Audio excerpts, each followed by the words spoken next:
La salle d'audience était bondée. Les files d'attente étaient longues et tout le monde attendait en silence. La lourdeur de l'air était perceptible jusque dans la respiration des gens. Les faibles néons projetaient une lumière blafarde sur les bancs en bois sculpté. À l'avant, le juge Jean Blanc prit place et tapota nerveusement du doigt sur son pupitre. C'était un homme d'une soixantaine d'années, reconnaissable à son regard dur et aux profondes rides qui marquèrent son visage. Pour lui, ce n'était qu'une affaire de routine, un nom de plus, un visage de plus, une personne de plus qui lui faisait perdre son temps. Mais Blanc ignorait encore que cette journée ne serait pas ordinaire pour lui. Car aujourd'hui, la personne qui se tenait devant lui n'était pas qu'un simple accusé, et à la fin de cette journée, il paierait cher son arrogance. À la table de la défense, Anne Keller était assise, droite et impassible. Elle imposait le respect par sa posture, son tailleur bleu marine impeccable et ses cheveux châtains soigneusement coiffés. Mais Blanc ne prit même pas la peine de remarquer sa présence. « Voyons voir ce que nous avons aujourd'hui », marmonna-t-il assez fort pour que sa voix résonne dans la salle. « Encore quelqu'un qui se croit au-dessus des lois. » Quelques jurés s'agitaient nerveusement.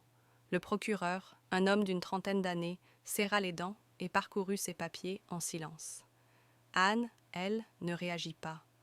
Blanc la regarda du coin de l'œil et demanda, un sourire ironique aux lèvres, « Je suppose que vous êtes ici pour me dire que vous avez été arrêté à tort? Me trompais-je » Un léger rire parcourut la salle.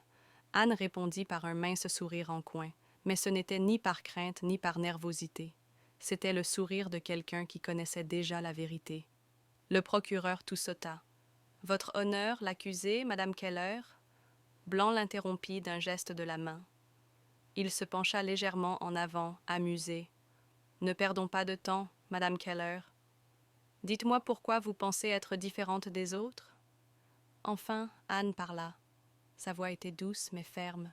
« Votre honneur, avec tout le respect que je vous dois, je pense que nous devrions nous concentrer sur les faits plutôt que sur des opinions personnelles. » Blanc tressaillit un instant. L'assurance d'Anne le mettait mal à l'aise. La plupart des accusés auraient paniqué à ce stade, suppliant d'être entendus, parlant avec fébrilité. Mais cette femme était différente. Elle était inébranlable.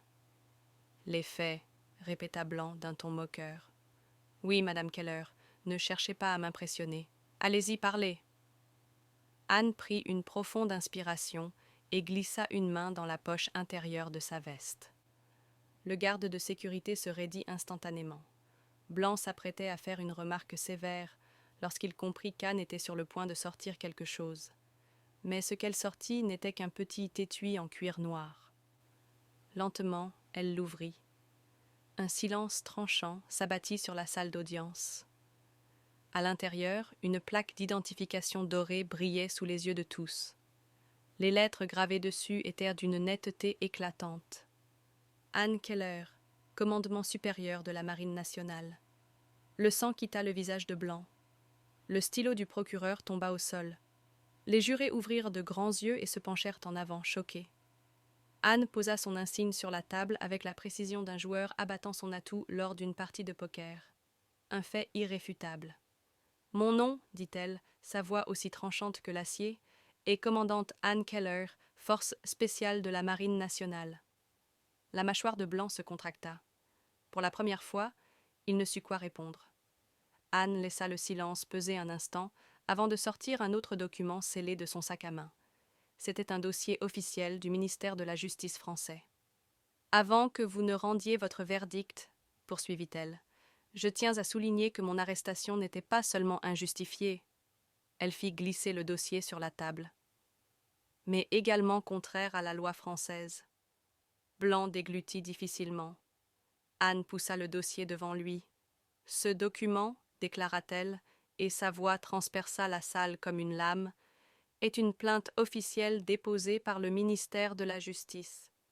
Il contient des preuves que les officiers qui m'ont arrêté ont manipulé les faits et falsifié des preuves pour m'inculper à tort. » Les doigts du juge se crispèrent sur le rebord de son bureau, ses jointures devenant blanches. Mais Anne restait imperturbable. Finalement, Blanc inspira profondément et se tourna vers le procureur. Au vu de ces nouvelles informations, je déclare l'accusée non coupable et annule toutes les charges retenues contre elle. Le coup de marteau retentit dans la salle. Le silence régna un instant. Anne prit son sac et se dirigea vers la porte. Mais avant de partir, elle se retourna et fixa le juge. « Votre honneur, dit-elle d'une voix grave et autoritaire, ce procès n'est pas une fin pour vous, mais il marque un nouveau départ pour moi. » Elle ouvrit la porte et sortit. Dans le tribunal, un juré âgé inclina légèrement la tête et murmura « La justice met parfois des années, mais elle finit toujours par frapper la bonne personne. » Un silence pesant envahit la salle. Les regards se croisèrent, certains hochant la tête pensivement. À l'extérieur, une poignée d'anciens officiers attendait Anne. L'un d'eux posa une main sur son épaule et lui adressa un sourire fier. Tout soldat qui combat pour son pays doit aussi combattre pour la justice. Anne prit une profonde inspiration et sourit. C'était peut-être sa plus grande victoire, mais la guerre n'était pas terminée. Alors qu'Anne Keller franchissait les grandes portes du tribunal, l'air froid de Paris lui caressa le visage. Les rues étaient animées, comme si le monde extérieur était resté indifférent à ce qui venait de se jouer à l'intérieur. Mais elle savait qu'il ne s'agissait que du début.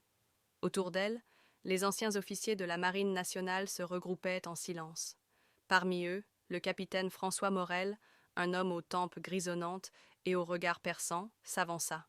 « Commandante Keller, dit-il d'une voix grave, vous avez remporté cette bataille, mais vous savez aussi bien que moi que l'ennemi ne s'arrêtera pas là. » Anne hocha lentement la tête. Elle savait exactement de quoi il parlait. Son arrestation n'avait pas été une simple erreur judiciaire. C'était un coup monté, une tentative d'effacement orchestrée par des mains invisibles, et ces mains appartenaient à des personnes puissantes. « Ils vont riposter, murmura-t-elle. François croisa les bras. « Ils le feront, et plus vite que vous ne l'imaginez. » Anne tourna les yeux vers le tribunal derrière elle. L'image du juge Jean Blanc, pâle et désorienté, était encore fraîche dans son esprit. Elle avait vu la peur dans ses yeux, pas la peur d'une simple erreur de jugement. Non, c'était la peur d'un homme qui savait qu'il était impliqué dans quelque chose de bien plus grand. Un frisson parcourut son échine. « On ne peut pas rester ici », lança une voix derrière elle. C'était Louise Marchand, une ancienne analyste du renseignement militaire, l'une des rares personnes en qui Anne avait une confiance absolue. Elle tenait un téléphone à la main, son expression grave. « J'ai intercepté un message, » continua-t-elle. « Quelqu'un vient de donner l'ordre de te suivre. » Anne sentit son pouls s'accélérer. Elle jeta un coup d'œil discret autour d'elle.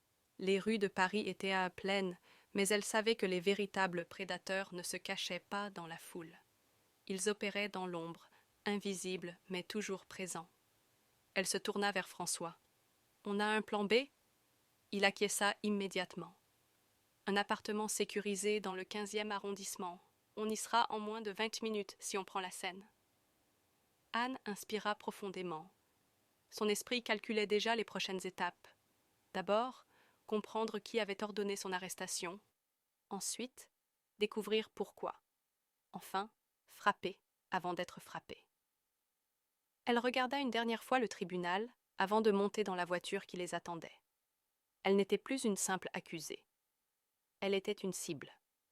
Mais ceux qui avaient essayé de la faire taire avaient fait une erreur monumentale. Ils avaient sous-estimé Anne Keller, et elle comptait bien leur montrer à quel point c'était une grave erreur.